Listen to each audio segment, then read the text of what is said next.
Buenos días. Bueno, Paul, podemos empezar. Muy buenos días, doctor. Perfecto. Muchísimas gracias. Bueno, muy buenos días para todos. Mi nombre es Paul Vélez Taborda. Yo soy residente del programa de oftalmología de tercer año de la Pontificia Universidad Javeriana en su sede Cali. Y hoy vamos a tratar el tema de edema macular cistoide. Inicialmente no está de más hablar un poco de la histología de la retina y la mácula. Recordemos que la retina neural está ubicada en el segmento posterior del ojo, entre el vítreo anteriormente e igualmente entre la esclerótica posterior, y se encuentra sobre el epitelio pigmentario de la retina, como lo vemos en la imagen, que está estrechamente relacionado con la coroides. La retina neural, recordemos que es un tejido especializado, que es multicapa, que está compuesto por unas capas desde la más interna, que sería la membrana limitante interna, que es una membrana basal en donde se encuentran, digamos, establecidas entonces esa capa de células gliales de Müller, la capa de fibras nerviosas, la capa de células ganglionales, la capa plexiforme interna que contiene la sinapsis de las células amacrinas, bipolares, e igualmente las células horizontales. Tenemos la capa nuclear interna formada por núcleos de las células bipolares, amacrinas, horizontales y también de las células gliales de Müller. La capa plexiforme externa, que está compuesta por conexiones sinápticas entre las neuronas visuales y las interneuronas, la capa nuclear externa, en donde se encuentran pues, los núcleos de los fotorreceptores, es decir, los conos y los bastones y los segmentos internos y externos de estos mismos, la membrana limitante interna, externa, está formada por las conexiones celulares entre las células ganglionales y los segmentos internos de los fotorreceptores, y tenemos los segmentos externos de los fotorreceptores en donde están en estrecho contacto con microvellosidades del EPR. Es muy importante saber que no hay ningún sistema de unión o adhesión molecular que mantenga esta retina neural unida al EPR, y sobre el EPR se encuentra entonces sobre la membrana de Bruch, cuya parte más externa forma la membrana basal de la coriocapilar, la capa vascular más interna a la coroide. Entonces, igualmente es importante reconocer esas capas vasculares o esas condiciones vasculares importantes. Entonces, recordar que la retina va a estar vascularizada por dos lechos. Un lecho que va a ser de manera anterior y un lecho que se va a identificar de manera posterior. Digamos que esos vasos anteriores van a transcurrir en tres plexos, uno superficial, uno intermedio y uno profundo, como se muestra en la imagen. Voy a señalar acá, uno superficial, intermedio y profundo. Ese superficial va a estar en la capa de fibras nerviosas y en las células ganglionales, el intermedio va a estar en el borde interno de la membrana plexiforme interna y el profundo va a estar dispuesto sobre el borde interno y el borde externo de la membrana nuclear interna. Igualmente, debemos recordar que hay un plexo posterior. Ese plexo posterior pues, va a estar en la coroides y la mayor parte de ese espacio coroideo va a estar ocupado por vasos dispuestos en tres capas. Una de las capas es la coriocapilar, que es una red capilar muy fina e interconectada y sería la capa más interna de estas tres. La capa de Segler, que básicamente son vasos de mediano tamaño y de pequeño tamaño que forman esta capa intermedia. Y tenemos entonces la última capa en donde se encuentran las grandes vénulas y que forman el lumen, la capa más externa de estas, que sería la capa de Haller. Igualmente es importante recordar algunas características anatómicas y de grosor de la mácula. Recordemos que la mácula es una región altamente especializada de la retina responsable de la agudeza visual fina. Está ubicada temporal a la cabeza del nervio óptico, como se observa en la imagen, y tiene una coloración amarilla principalmente por la acumulación de pigmentos antófilos como la luteína. El espesor retiniano va a variar dependiendo de la zona en la cual nos estemos posando en la retina.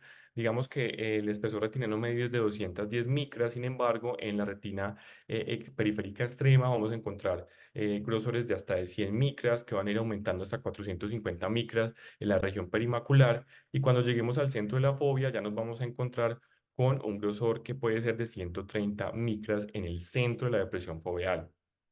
Igualmente, digamos, el centro de la fobia está compuesto exclusivamente por fotorreceptores de cono y células glías de Müller, que son células foveales específicas. Y en esta fobia, los conos están densamente empaquetados, son más delgados y tienen unos segmentos externos que son un poco más alargados en comparación con los conos de la retina periférica. El centro de la mácula generalmente es avascular, como se observa en la imagen. Todo digamos, este centro es avascular y va a estar rodeado por unos capilares dispuestos circularmente que van a delimitar la zona vascular foveal, y es un área central de aproximadamente 400 a 500 micras de diámetro. Entonces, ya entrando un poco en lo que es el edema macular, Este se define como un aumento anormal del volumen del líquido en la mácula. El líquido extracelular puede infiltrarse en las capas de la retina, acumularse en las cavidades, comúnmente denominadas quistes, sin tener pues una certeza de que haya una membrana que delimite estas cavidades, o se puede acumular en el espacio subretinial, en donde se va a denominar líquido subretinal. También puede producirse un aumento del volumen del líquido intracelular, lo que denominamos edema celular. Básicamente, y en condiciones fisiológicas, la entrada y la salida del líquido va a estar estrechamente reguladas para mantener un estado de hidratación equilibrado compatible con lo que se denomina una homeostasis retiniana. Esto va a ser necesario para que se dé una transparencia del tejido y para que haya una adecuada transmisión de la luz. En el edema macular resulta un desequilibrio entre esta entrada y la salida de estos dos procesos multifactoriales que con frecuencia se van a encontrar en muchas otras condiciones de enfermedades de la retina. Estos cambios del estado de hidratación de la retina van a interferir con la transmisión de los fotones y adicionalmente pues van a conllevar a una alteración de la visión. En el edema macular de larga duración, pues puede conducir a unos daños estructurales permanentes en la retina y las consecuencias visuales del edema macular van a depender principalmente de las alteraciones estructurales que van a ser inducidas por la acumulación de líquido intrarretiniano o subretiniano según lo que estemos hablando. E independientemente de la etiología del edema macular, es per se una amenaza para la visión central. Es también recordar que el edema macular es un problema de salud pública que frecuentemente es subestimado. Es una de las principales causas de deterioro visual en el curso de enfermedades metabólicas, también de enfermedades vasculares, enfermedades inflamatorias. Afecta a cerca de 7 millones de personas en todo el mundo debido a la diabetes y cerca de 3 millones de sujetos debido a oclusiones venosas. También representa el 40% de los pacientes que presentan algún deterioro visual en el contexto de una uveitis y en los pacientes industrializados, el 5% de las personas mayores de 60 años tiene un edema macular que está asociado a la degeneración macular asociada a la edad neovascular. Además de ser una de las principales causas de deterioro visual de origen retiniano, el edema macular se encuentra entre las más accesibles al tratamiento. Por eso es importante que conozcamos acerca del edema macular, ya que es una manifestación frecuente como lo vemos y, digamos, tener claro cuál puede ser el manejo de este, pues puede abordar el manejo de esta afectación visual en nuestros pacientes. Ya específicamente hablando del edema macular cistoide, los patrones de práctica preferidos de la Academia Americana de Oftalmología definen el edema macular cistoide como un engrosamiento de la mácula de la retina debido a una alteración de la barrera hematorretiniana normal. Esto va a causar fugas de los capilares retinados perifoveales y acumulación de líquido dentro de los espacios intracelulares de la retina que principalmente van a estar dados en la capa plexiforme externa. Esta pérdida visual se va a producir por el engrosamiento de la retina y por la acumulación de estos líquidos que distorsiona toda la arquitectura de los fotorreceptores. Y el edema macular cistoide es una de las principales causas de pérdida de visión central en el mundo desarrollado. Ya hablando un poco de la fisiopatología, digamos que existe un delicado intercambio de los mecanismos homeostáticos retinianos, como lo hablamos, y específicamente debe haber un equilibrio entre la tasa de filtración capilar, que debe ser igual a la tasa de eliminación del líquido de tejido retiniano extracelular. Esto principalmente las células gliales y el epitelio pigmentado de la retina. Una vez se alteran estas fuerzas pues generalmente se va a dar una acumulación de líquido en espacios cistoides dentro de las capas internas de la retina y más comúnmente en la capa plexiforme externa. Esta capa plexiforme externa, como lo vimos, es más propensa a la acumulación de líquido debido a esa área divisoria de aguas que existe entre la circulación retiniana y la circulación coroidea, especialmente dentro de la retina central. Esto se da por esa zona avascular anatómica que se presenta, que ya la vimos tanto anatómicamente como histológicamente. Y esa acumulación de líquido va a ocurrir principalmente en la capa de fibras de Henle, lo que causa ese patrón petaloide clásico que vamos a observar más adelante. ¿De qué se van a quejar nuestros pacientes? Pues digamos que son muchos los síntomas que pueden presentar, no todos o solo algunos. Una de las principales es la disminución de la agudeza visual asociada entonces a ese edema retiniano clínico que estamos observando en nuestro paciente. Puede haber pérdida de la sensibilidad al contraste, alteración de la visión de colores, metamorfopsias que puede mostrarse al hacerle un paciente nuestro examen con la rejilla de Amsler, micropsia o escotomas centrales. Básicamente el diagnóstico, específicamente el término de signos, se puede realizar mediante la lámpara de hendidura o con un oftalmoscopio indirecto asociado a un lente, en donde se puede observar un edema foveal clínicamente significativo y este se puede observar principalmente si tenemos un engrosamiento retiniano mayor a 300 micras y se puede establecer como una pérdida del reflejo foveal. Esto puede ser principalmente visualizado cuando utilizamos luz verde para que se puedan visualizar estos espacios quísticos. El edema fomeal subclínico pues, se va a presentar cuando tenemos un edema de menos de 300 micras y se ve mejor a través de imágenes de retina. Entonces allí debemos utilizar entonces otras estrategias diagnósticas. También podemos observar vitreitis y edema de la cabeza del nervio óptico en el examen clínico de estos pacientes dependiendo de la etiología a la cual nos estemos enfrentando.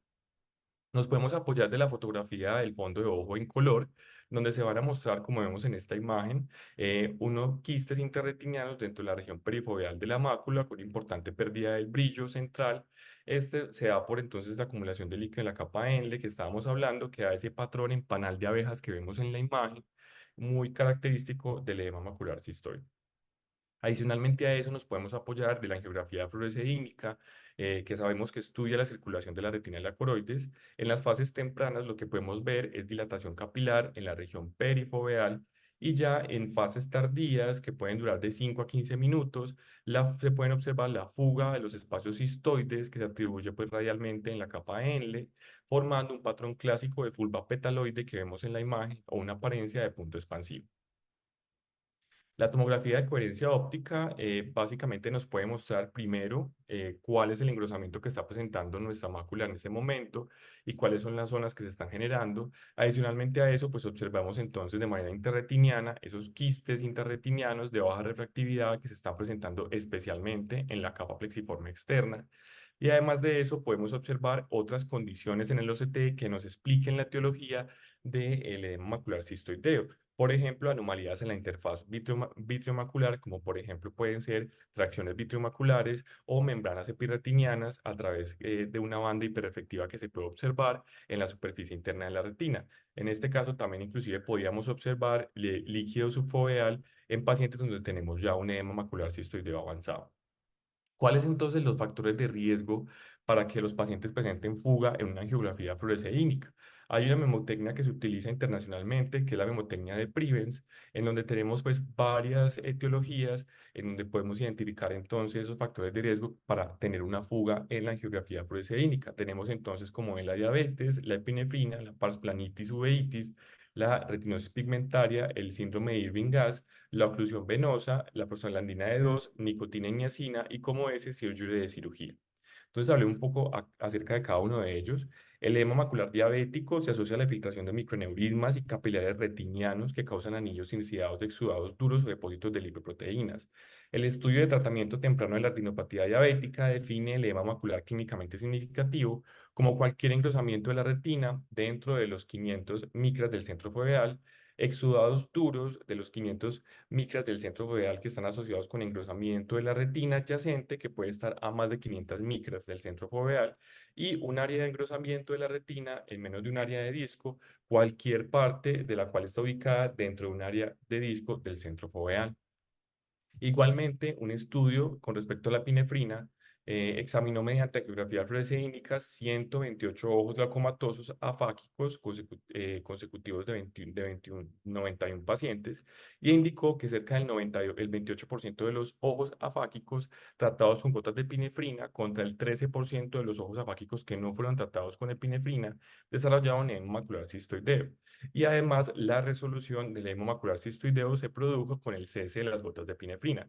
Entonces, esto nos puede mostrar que puede haber un respaldo estadístico con el concepto de un edema macular que está inducido por la epinefrina. Adicionalmente a eso, con la parsplanitis y la uveitis, hay acumulación de mediadores inflamatorios, como sabemos, entre ellos pues, los principales de las células T, como es el interferón gamma, como lo es en la interleuquina 2, la interleuquina 10 y el factor de necrosis tumoral alfa, todos estos que están completamente asociados con la fisiopatología del edema macular cistoideo. Con respecto a la retinosis pigmentaria, esta puede presentar no fugas en la angiografía fluoresceínica en el contexto de un edema macular cistoideo. Generalmente van a responder de manera importante a la dorsolamía tópica o la dorsolamía o la acetazolamida sistémica y en raras ocasiones se observa edema macular cistoideo debido a otras asociaciones como lo son uveitis intermedia que pues, va a responder muy bien a las terapias con esteroides, ya sea posterior o esteroides orales. Con respecto al síndrome de Irving-Gass, recordemos que en 1953 Irving describió un edema macular cistoideo que surgió específicamente después de la realización de cirugía de cataratas, y Gass y Norton estudiaron posteriormente características de la nueva entidad patológica con angiografía fluoresceínica. El Irving-Gass es un proceso entonces inflamatorio que se presenta hasta en un 20% de las extracciones de catarata con implantación de lente intraocular, y el 1% de estas presentan una disminución significativa en su agudeza visual. En cirugías más complicadas, como en aquellas en las cuales se produce ruptura de la cápsula posterior, esta cifra se puede elevar hasta el 20%. Y el edema macular cistoideo puede aparecer hasta 6 a 10 semanas posterior a la realización de la cirugía, y se ha demostrado que hasta el 95% de los pacientes con edema macular cistoideo debido a Irving-Gass se pueden responder espontáneamente en un plazo de 6 meses. Con respecto a la oclusión venosa, tanto la oclusión venosa de la vena central de la retina como la oclusión de una rama de la vena retiniana pueden causar macular cistoideo, que generalmente responde bien a los agentes anti-VEGF. Con respecto a las prostaglandinas E2, provocan ruptura de las uniones estrechas de los capilares retinianos y apoyan en la fisiopatología del edema macular cistoideo. Respecto al ácido nicotínico y la niacina, se ha establecido que se puede dar visión borrosa asociada con edema macular cistoideo en las dosis superiores a 1,5 gramos al día. Con respecto a la cirugía, diversos tipos de cirugía pueden inducir inflamación y alterar el flujo sanguíneo de la retina. El tratamiento del edema macular crónico antes de someterse a cualquiera de los procedimientos que se enumeran pues, a continuación pueden prevenir la aceleración o la persistencia del edema preexistente, como lo son la vitrectomía pars plana, la fotocoagulación láser, la criopexia y los procedimientos para glaucoma. Igualmente, podemos presentar edema macular cistoideo que no muestre fugas en la angiografía fluoresceínica. Esto se puede ver en la retinosquisis juvenil, en la enfermedad de Goldman-Fabry, que recordemos que es una distrofia vitorretiniana caracterizada por la aparición de ceguera nocturna, disminución de la agudeza visual bilateral y datos típicos en el fondo de ojo, como cambios degenerativos en la pigmentación, edema macular y retinosquisis. También nos podemos enfrentar a ciertos tipos de retinosis pigmentoria, a maculopatía por ácido nicotínico, fototoxicidad y también los agentes antimicrotubulos. Con respecto al tratamiento, los enfoques terapéuticos, ya sean médicos o quirúrgicos, para tratar el edema macular crónico dependen de la etiología subyacente. La mayoría de los casos van a resolver espontáneamente en un plazo de 3 a 4 meses. Y si el edema macular crónico persiste, ahí se va a justificar el tratamiento médico o el tratamiento quirúrgico. Con respecto a la terapia con AINES, recordemos que estos inhiben la enzima ciclooxigenasa que disminuye la producción de prostaglandinas. Aquí se pueden utilizar el ketorolaco, trometamina al 0,5%, la indometacina al 1%, el nepafenaco al 0,1%, bromfenaco al 0,07%, diclofenaco al 1%. Estos se utilizan todos en el posoperatorio del edema macular cistoideo, afáquico o pseudofáquico. Esos medicamentos están aprobados por la FDA para la inflamación posoperatoria. Sin embargo, es tener claro que no están aprobados para la FDA para el manejo del edema macular cistoideo. Entre ellos, el nepafenaco pareciera tener un mejor perfil que los otros. Se ha informado que tiene una penetración corneal mejor y una actividad en el segmento posterior en modelos de conejos. Sin embargo, no hay ningún estudio que muestre superioridad de alguno de los AINES utilizados posoperatorio en este contexto frente a otros, específicamente en el edema macular. Con respecto a la terapia médica con corticosteroides, digamos que estos sabemos que inhiben la fosfolipasa A2. Esto va a proporcionar que se inhiban las prostaglandinas y que se inhiban los leucotrienos que participan importantemente en el proceso inflamatorio. Van a ayudar específicamente en el edema macular uveítico. Los efectos secundarios pues ya los conocemos. Puede haber entonces inducción de glaucoma o formación de catarata. Actualmente existen 4 implantes intravítreos basados en corticosteroides. Tenemos el implante biodegradable de dexametasona, el implante helicoidal de acetonio de transinolona, el implante de acetonio de fluxinolona y el implante de acetonio inyectable de fluxinolona. Digamos, de estos sabemos que el acetonio de transinolona se puede administrar en el contexto del edema macular cistoideo de manera intravítrea, subtenoniano, perivulvar, transeptal y en suelo orbital, pues que nos permite entonces una mayor diversificación en el tratamiento. También tenemos los inhibidores de la anhidrasa carbónica. Sabemos que alteran la polaridad de los sistemas de transporte iónico en el epitelio pigmentado de la retina. Estos van a alejar el fluido de los espacios intracelulares y son útiles en el manejo del específicamente el edema macular cistoideo inducido por Plaxitaxel y Docetaxel, que sabemos que son dos antineoplásicos que presentan una elevada efectividad en el tratamiento de carcinoma de mama metastásico. Y adicionalmente también se pueden utilizar en el edema macular cistoideo inducido por retinosis pigmentaria. También los agentes anti-VEGF, como el Peganavir, que es un aptámero de ARN anti-VEGF de 165, el Ranibizumab, que es un fragmento de anticuerpo, el Bevacizumab, que es un anticuerpo completo, van a establecer una disminución de la permeabilidad vascular de las células endoteliales dañadas, y en varios estudios se sabe que han reducido de manera importante el grosor de la retina y la acumulación de líquido, con una mejoría significativa en la agudeza visual, y además esto asociado a efectos secundarios mínimos. Con respecto a los agentes farmacológicos de vitriolisis, pues digamos que son estrategias que son bastante debatidas. Tenemos varios, la tondotinasa, la dispasa, la hyaluronidasa, la plasmina, la microplasmina. Estos van a inducir un desprendimiento del vitrio posterior para específicamente tratar ese edema macular cistoideo asociado a tracciones vitromaculares. En este caso, pues la microplasmina es una de los agentes que tiene una mayor, digamos, respuesta o mayor promesa porque tienen más estabilidad, tienen más tolerancia con el paciente y tienen una importante facilidad en el almacenamiento y administración. Entonces, estos son algunos estudios. Un estudio de fase 2 que mostró que la dosis de microplasmina de 125 microgramos repetida 3 veces liberó las tracciones vitromaculares en el 58% de los pacientes a un mes de la inyección. En estudios de fase 2b, esta misma dosis, 125 microgramos 7 días antes de la vitrectomía, resolvió la atracción vitriomacular en el 28% de los pacientes. Y en estudio de fase 3, que vemos en la pantalla y en la referencia, también con esta dosis de 125 microgramos para el tratamiento de la atracción vitriomacular, asociado a la disfunción visual subjetiva, mejoró la mejoría de la adhesión. Sin embargo, sabemos que estos son pues estudios que están en proceso y que definitivamente aún no podemos dar unas conclusiones efectivas o eficientes acerca de el manejo con vitriolisis con estos medicamentos. Adicionalmente a eso, con el tratamiento quirúrgico, la vitrectomía parsplana puede ayudar a aliviar el edema macular debido a componentes traccionales o componentes no traccionales, especialmente cuando tenemos edemas maculares cistoideos que son refractarios al tratamiento. En el estudio Vitrectomía Cistoid Macular Edema de STARI, que es un estudio multicéntrico prospectivo que se realizó específicamente con pacientes con edema macular cistoideo afáquico crónico, mejoró o mostró mejoría estadísticamente significativa de los resultados visuales después de vitrectomía. Los componentes traccionales se pueden abordar liberando la hialoides posterior en las tracciones vitromaculares o también haciendo un peeling de la membrana limitante interna en una membrana epirretiniana.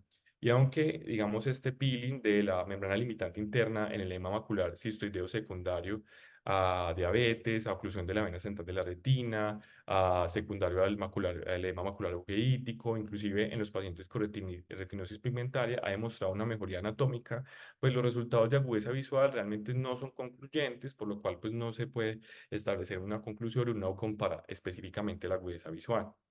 Y con respecto a los componentes no traccionales del edema macular cistoideo, secundario pues a diabetes, pues definitivamente en el momento no tenemos ningún tipo de conclusión frente a esto.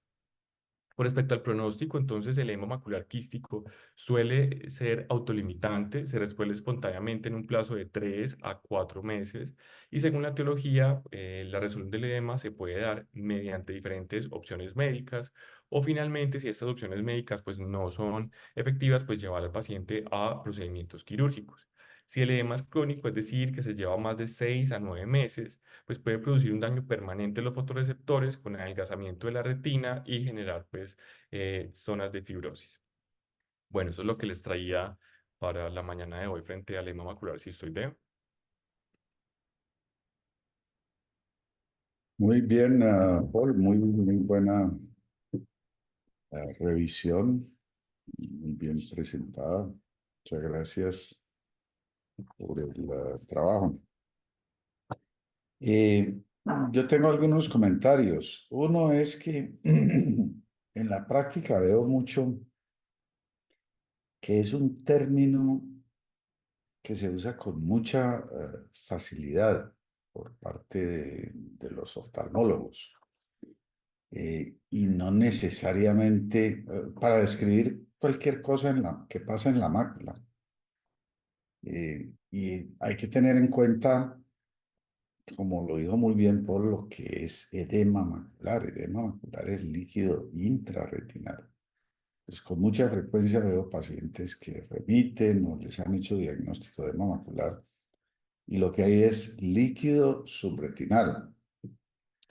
Y líquido subretinal pues tiene implicaciones y etiologías muy distintas. Pues la más conocida, la coreopatía serosa central, eh, pero también el levantamiento del área macular asociado a PITS del nervio o los desprendimientos de retina. Hay desprendimientos de retina crónicos con agujeros pequeños, a veces en polo posterior cerca del área macular, a veces residuales, líquido subretinal residual después de cirugía de retina, en donde no se logró el drenaje completo del líquido subretinal. Y lo otro que puede pasar desapercibido de causas de líquido subretinal, pues son escleritis y uveitis posteriores crónica, ¿no? Entonces, lo más obvio, lo más evidente es la mácula levantada.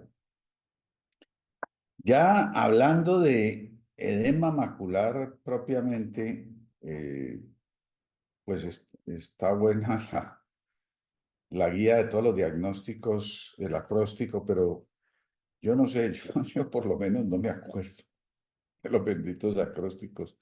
Entonces me parece que es más útil como tener una secuencia lógica en el diagnóstico.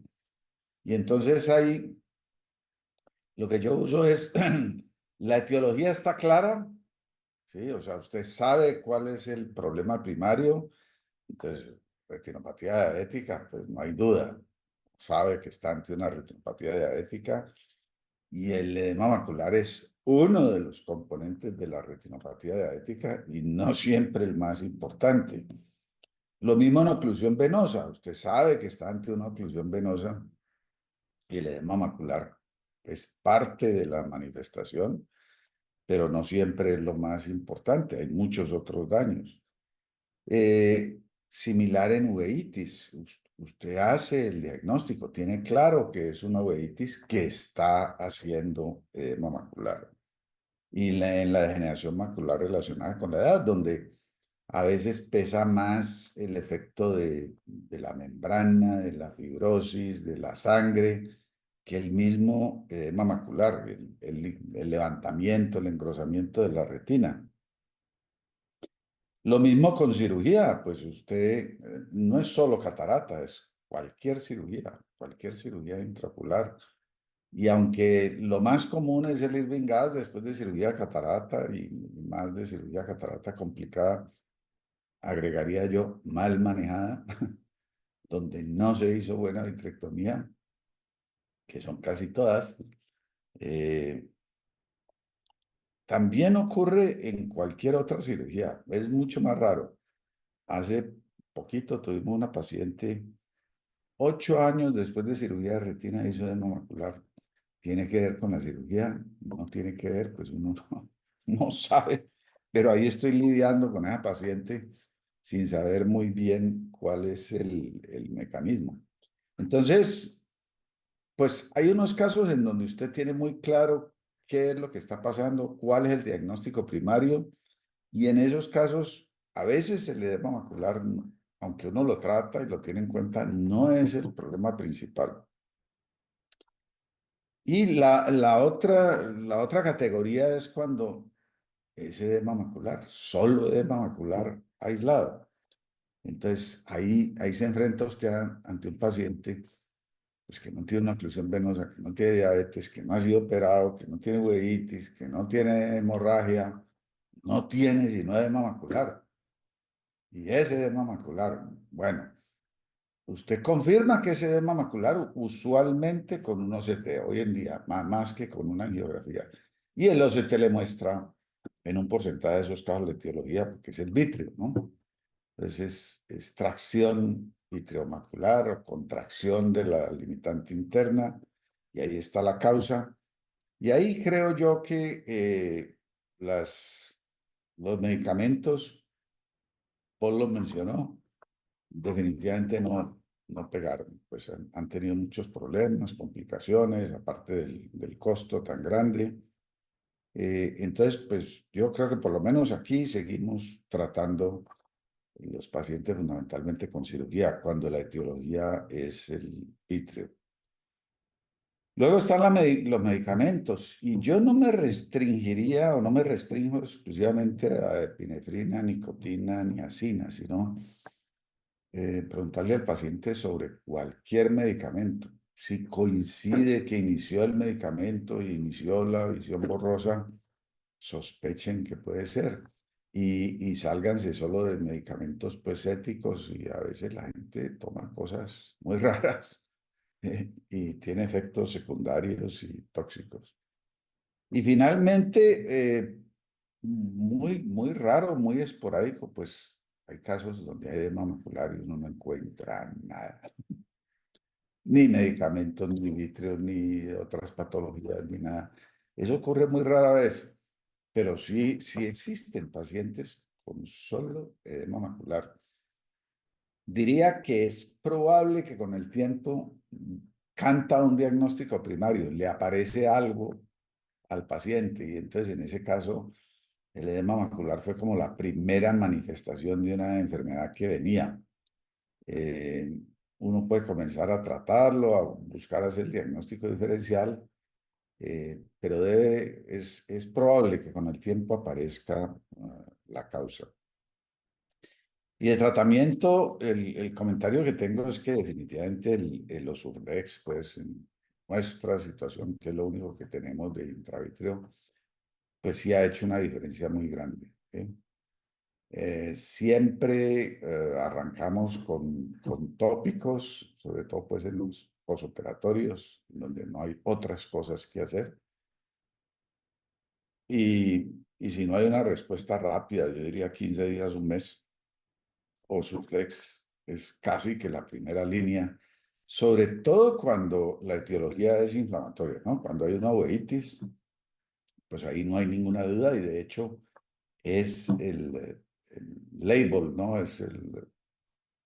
Para lo que está aprobado en los Urdex. Les cuesta mucho trabajo que les aprueben Osurdex, porque el INVIMA solo lo tiene para macular asociado a uveitis. Entonces cuesta mucho trabajo que se los aprueben para las demás, que sirven diabetes, sirven oclusión venosa, sirven en posoperatorio, ocasionalmente, rara vez en degeneración macular relacionada con la edad, asociado a antiangiogénicos. Eh, pues rara vez la utilizaría uno en idiopáticas, donde no tiene pues ninguna etiología. Pero para mí, los Urdex sí me ha cambiado la película totalmente. Pues esos pacientes mejoran muy rápido y sobre todo mantienen el resultado, porque con todas las demás opciones, pues uno obtiene un resultado, pero suele ser transitorio. Los Urdex es mucho más definitivo, y muy rara vez yo he puesto un segundo o un tercero Surdex, pero casi siempre ya en esos casos muy rebeldes que recurren con el segundo o el tercero tiene uno. Bueno, preguntas, comentarios.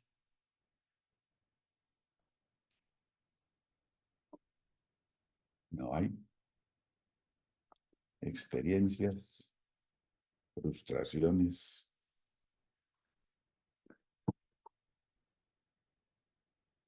Bueno, Paul, muchas gracias, y muchas gracias a todos por asistir. Listo, muchas gracias. Feliz día para todos. Gracias. Simposio.